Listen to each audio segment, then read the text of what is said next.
Saudara, esok hari 15 Februari 2023, Barada Richard Eliezer akan menyusul 4 terdakwa lainnya dalam kasus pembunuhan Yosua untuk menghadapi sidang vonis. Kalau Ferdy Sambo dan Putri Chandrawati divonis lebih tinggi dari tuntutan jaksa, lalu bagaimana dengan Richard Eliezer yang menyandang status Justice Collaborator atau penguak fakta? Sudah bergabung dalam diskusi kami kali ini mantan Hakim Agung Joko Sarwoko, kemudian kuasa hukum Richard Eliezer Roni Talapesi, dan kuasa hukum keluarga almarhum Yosua Martin Simanjuntak. Bang Martin, Bang Roni, Pak Joko, apa kabar? Ya baik, kabar baik. Ya, kabar baik Mas Tifal. Terima kasih semuanya sudah mau bergabung bersama kami di Kompas TV kali ini. Ya.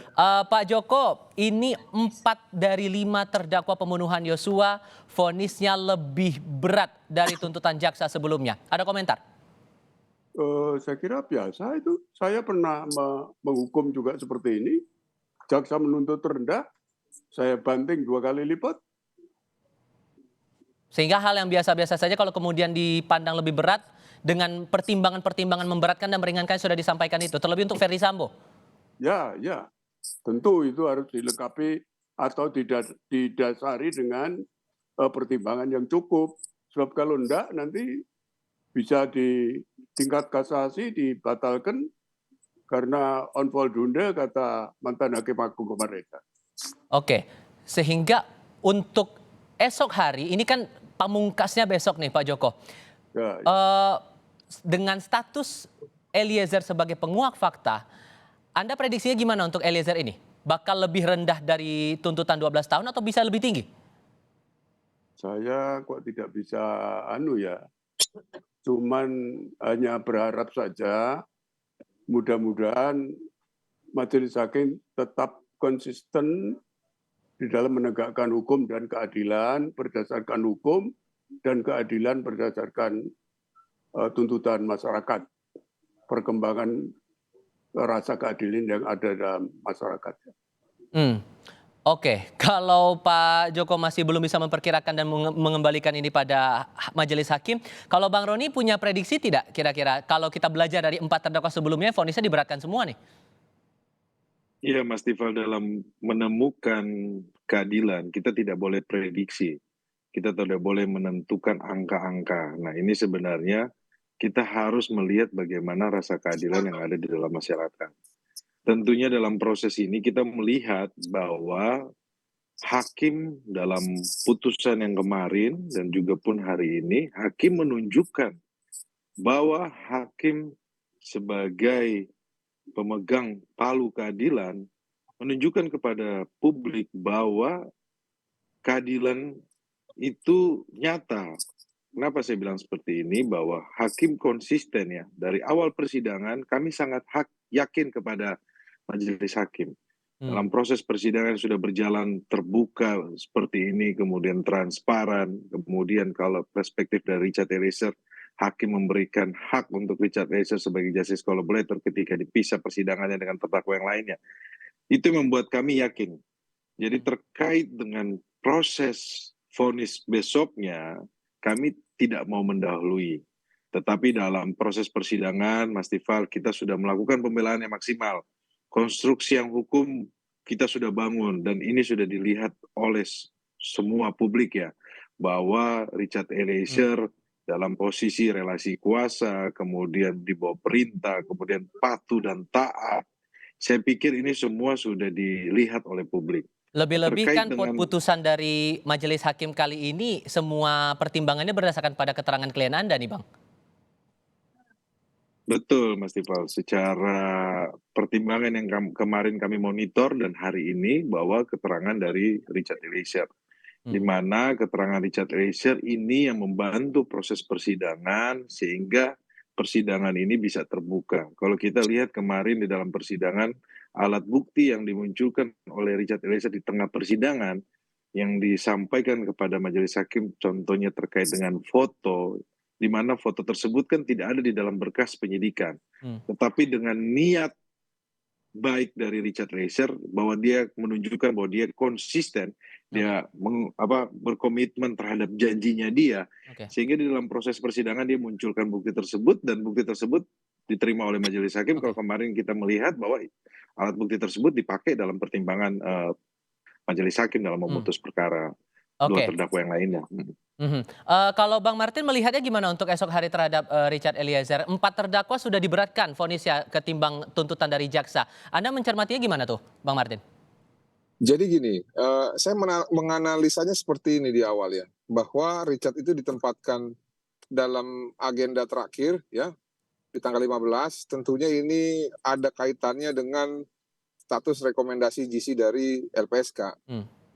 Nah namun, tadinya parameternya itu adalah tuntutan jaksa 8 tahun yang paling rendah ya kepada Ricky dan Kuat. Hmm. Namun hari ini ya, pasca putusan kemarin, putusan Verdi Sambo dan istrinya yang 20 tahun itu, hari ini Kuat Maruf itu divonis ultra petita 15 tahun. Hmm. Ricky Rizal sama 13 tahun gitu ya. Mhm.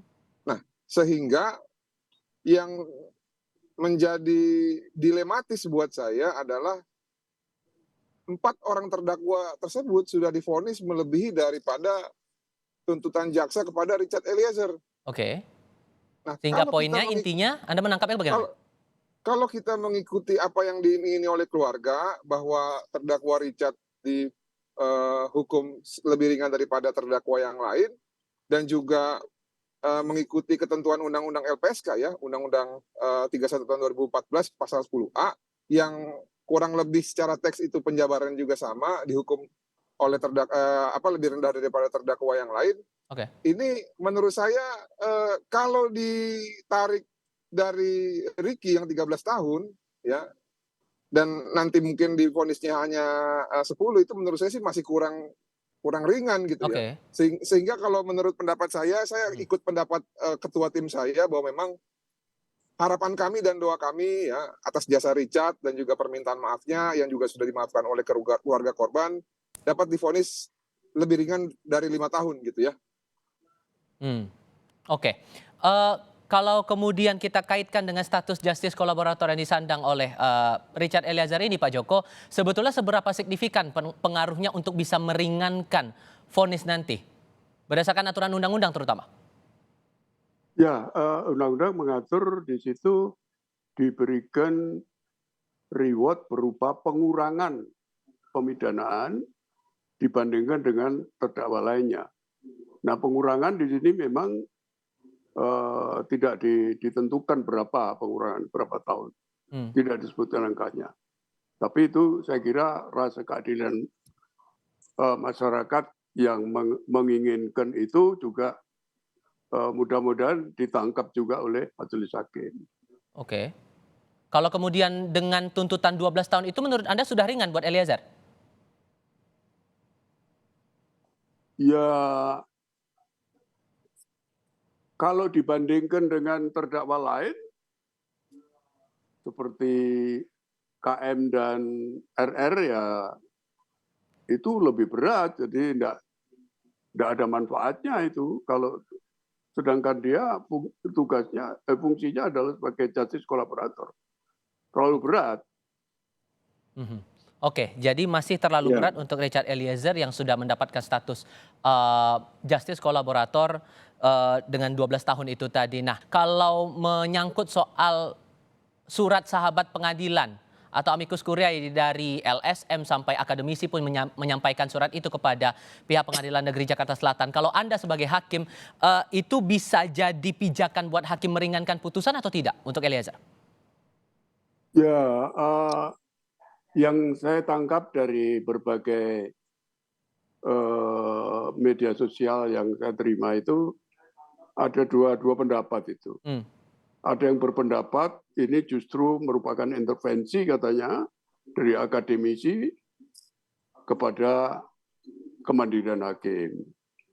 Ada yang berpendapat bahwa ini bagus untuk dijadikan budaya hukum atau budaya kerja para penegak hukum gitu. Tapi nanti kita tidak tahu bagaimana hakim mempertimbangkan hal itu. Ya itu saya kira ya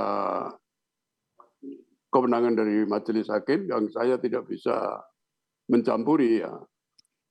Oke, sederhananya itu bisa saja jadikan pertimbangan tapi tidak akan mutlak mempengaruhi untuk putusan akan diringankan begitu menurut Anda? Ya sebenarnya kalau kita ya tentu harus ada rujukannya ya. Rujukannya adalah Undang-Undang Kekuasaan Kehakiman Nomor 48 Tahun 2009 itu di dalam salah satu pasal mengatakan bahwa hakim dan hakim konstitusi di dalam mengambil keputusan supaya memperhatikan dan mempertimbangkan perkembangan hukum yang ada dalam masyarakat, kemudian rasa keadilan yang tumbuh dan berkembang di dalam masyarakat. Nah, sebenarnya dengan frasa itu dapat dipersepsikan bahwa itu merupakan kewajiban hakim sebenarnya. Oke, kalau kemudian skemanya begini Pak Joko, ini 4 terdakwa sudah diperberat, ada pidana mati 20 tahun, 15 tahun, 13 tahun. Kalau kemudian Richard Eliezer tetap pada tuntutannya 12 tahun nanti pada vonis, apakah menurut Anda itu sudah ringan putusan untuk Eliezer dalam kasus pembunuhan berencana dengan pasal 340? Saya tidak bisa menilai begitu ya, artinya ya rasa keadilan itu keadilan yang tertinggi katanya justru ketidakadilan katanya. Atau hakim bakal mengikuti sentimen publik yang meminta harus ada keringanan untuk vonis terhadap Richard Eliezer ini? Ya bisa iya, bisa tidak. Itu tergantung pada bagaimana musyawarah hakim. Kita tidak bisa masuk ke sana ya. Oke. Kalau kemudian nanti dalam vonis nih Bang Roni, tuntutan 12 tahun ini ternyata dikabulkan oleh majelis hakim, langkah berikutnya bakal bagaimana kemudian? Ya nanti kita lihat Mas Tifal kan, kalau Kita belum. bagaimana ke depannya. Tetapi intinya adalah begini, jangan sampai vonis ini juga pun merenggut masa depan seorang pemuda yang dia berjuang keras masuk polisi, dia menjadi harapan keluarga, menjadi panutan, kemudian bagaimana kehidupan dia sebagai orang yang keluarga sederhana. Jangan sampai ini terenggut juga gitu loh. Kita lihat bagaimana sudah ada korban, tapi kami mau ini jangan sampai Richard Eliezer menjadi korban yang kedua kalinya juga. Oke. Dalam arti dia masih punya masa depan. Festival. Kalau proses persidangan ini saya pikir majelis hakim sudah mengetahui lah. Jadi kita tidak dalam posisi yang untuk mendesak majelis hakim untuk memutus seperti apa. Tapi kalau kami dari tim penasihat hukum, kami yakin, kami sangat yakin. Dari kemarin kami melihat bagaimana putusan pengadilan, proses persidangan kita lihat kan Richard Eliezer ini 1 lawan 4. Tetapi di dalam putusan itu mewakili rasa keadilan. Jadi kami yakin, Mas Tifal. Jadi kalau putusannya besok, kita harus yakin gitu. Harus yakin dan ada persiapan khususkah menuju esok hari bagi Richard Eliezer secara pribadi nih Bang? Iya, saya dan keluarga sekarang kita berdoa, kemudian nanti sebentar saya akan dampingi Richard, kita akan mengadakan doa, kita mendekatkan diri kepada Tuhan, kita berdoa bahwa Tuhan pasti akan tolong dan Tuhan pasti akan mengetuk hati dari majelis hakim yang akan memutus besok. Ya. Oke. Singkat saja, Bang Martin, yang diinginkan kemudian dari pihak keluarga, ini besok akan jadi terakhir untuk kasus pembunuhan berencana terhadap Yosua Huta Barat. Singkat saja, apa yang Anda inginkan untuk vonis terhadap Richard Eliezer? Kalau yang keluarga inginkan lebih ringan dari terdakwa yang lain. Kalau yang saya inginkan, saya sependapat dengan Kamarudin Simanjuntak di bawah 5 tahun. Demikian, terima kasih. Oke. Kalau kemudian menuju vonis besok dari tim penasihat hukum, Bang Roni, apakah ada kesiapan khusus dan juga Eliezer, penegasan saja? Iya, kami dari tim saat ini kita fokus untuk lebih banyak waktu untuk berdoa. Kami berkumpul, kami mengadakan doa bersama untuk menjelang putusan besok, saling menguatkan, terutama juga untuk keluarga. Saat ini kita dampingi juga, supaya menguatkan agar besok siap menghadapi vonis. Selebihnya Mas Tifal, kita berdoa agar Tuhan mengetuk hati dari majelis hakim yang akan fisik, memutus mental, perkara. lahir batin Eliezer sudah siap untuk besok berarti ya Bang ya, apapun putusannya. Amin, amin, amin. Baik, terima kasih banyak untuk waktunya Pak Joko Sarwoko, terima kasih sudah bergabung. Bang Roni Talapesi juga terima kasih. Bang Martin terima kasih banyak sudah meluangkan waktu bersama kami di Kompas TV. Sehat selalu untuk Anda bertiga. Terima kasih Bang Martin, Pak Joko.